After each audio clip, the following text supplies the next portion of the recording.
अस्सलामुअलैकुम। तो कैसे आप लोग? उम्मीद करती हूँ आप लोग अच्छे से होंगे। तो जैसा कि वस्तानिया का रजिस्ट्रेशन कार्ड रिलीज़ हो गया है, इस वीडियो में मैं बताने वाली हूँ कि आप लोग अपना रजिस्ट्रेशन कार्ड कैसे डाउनलोड कर सकते हैं। तो इसके लिए आप लोग को बिहार मदरसा बोर्ड की वेबसाइट पर जाना होगा। तो मैं यहाँ पर लेकर चलती हूँ और आप लोग को रजिस्ट्रेशन कार्ड डाउनलोड करके बताती हूँ और पूरा स्टेप बाय स्टेप बताने वाली हूँ, इसलिए वीडियो को बिना स्किप किए पूरा ज़रूर देखिए। और यहाँ पर मैं ये भी बताऊँगी एडमिट कार्ड आप लोग कैसे डाउनलोड कर सकते हैं वस्तानिया का। उसके बाद ये भी मैं क्लियर करूँगी कि आप लोग के खुद के मदरसे में एडमिट कार्ड कब आएगा। तो चलिए वीडियो को स्टार्ट करती हूँ। तो रजिस्ट्रेशन कार्ड डाउनलोड करने के लिए बिहार स्टेट मदरसा एजुकेशन बोर्ड की वेबसाइट पर आना होगा। यहाँ पर आप लोग देख सकते हैं, सीधे आप लोग BSMAB भी सर्च करोगे तो ये वेबसाइट आ जाएगा। सिंपली इस पर क्लिक करना है, ओपन हो जाएगा ये वेबसाइट।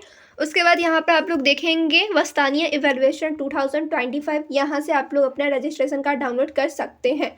ठीक है, तो देख सकते हो जैसे मैं इस पर क्लिक की हूँ तो यहाँ पे देखिए डमी रजिस्ट्रेशन कार्ड आ चुका है। यहाँ से आप लोग क्या करोगे, अपना रजिस्ट्रेशन कार्ड डाउनलोड करोगे और जो भी चीज़ गड़बड़ी होगी, ठीक है, उसे आप लोग सुधार करवा सकते हैं। जैसे यहाँ पे देख सकते हो मांगा गया है कैंडिडेट रेफरेंस आईडी। ये आप लोगों ने जब रजिस्ट्रेशन फॉर्म भरा होगा तो आप लोग को स्लिप मिला होगा, वहीं पर कैंडिडेट रेफरेंस आईडी होगा, ठीक है, लिखा हुआ। तो सिंपली आप लोग वहाँ से जाकर देखेंगे और यहाँ पे अपना रेफरेंस आईडी डाल देंगे। अगर आप लोग के पास रेफरेंस आईडी नहीं है तो आप लोग वीडियो स्किप करके जा सकते हो, क्योंकि बिना रेफरेंस आईडी के आप लोग रजिस्ट्रेशन कार्ड डाउनलोड नहीं कर सकते हैं।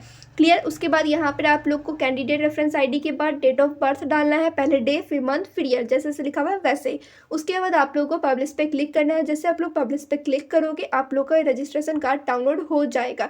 और ये डमी है, यानी कि नकली रजिस्ट्रेशन कार्ड है। ये आप लोग अगर चेक कर लोगे, कोई चीज़ गड़बड़ी होगी, सुधार करवा लोगे तो सही रहेगा। अगर नहीं करवाओगे तो आप लोग के एडमिट कार्ड में भी सेम चीज़ आ सकता है। क्लियर।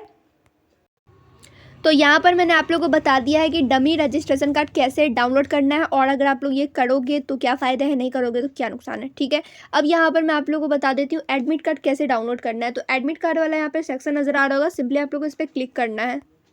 जैसे आप लोग इस पर क्लिक करोगे यहाँ पे वस्तानिया एग्जामिनेशन 2025 नजर आएगा। सिंपली आप लोग इस पर क्लिक करोगे। जैसे क्लिक करोगे तो यहाँ पे लोग देख सकते हैं कमिंग सून, यहाँ पे आने वाला है, अभी आया नहीं है।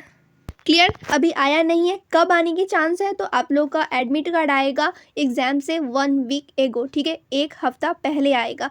अगर आप लोग यहाँ से डाउनलोड नहीं भी करोगे तो भी चलेगा, क्योंकि आप लोग को अपने मदरसे से जाकर ओरिजिनल एडमिट कार्ड ले लेना है, उसी से एंट्री मिलने वाली है।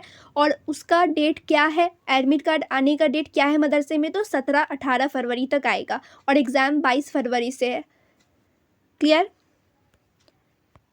तो यहाँ पर मैं रजिस्ट्रेशन कार्ड के रिगार्डिंग और एडमिट कार्ड के रिगार्डिंग इन्फॉर्मेशन दे चुकी हूँ। इसके अलावा भी कोई भी क्वेरी हो आप लोग कमेंट करके मुझसे पूछ लेना।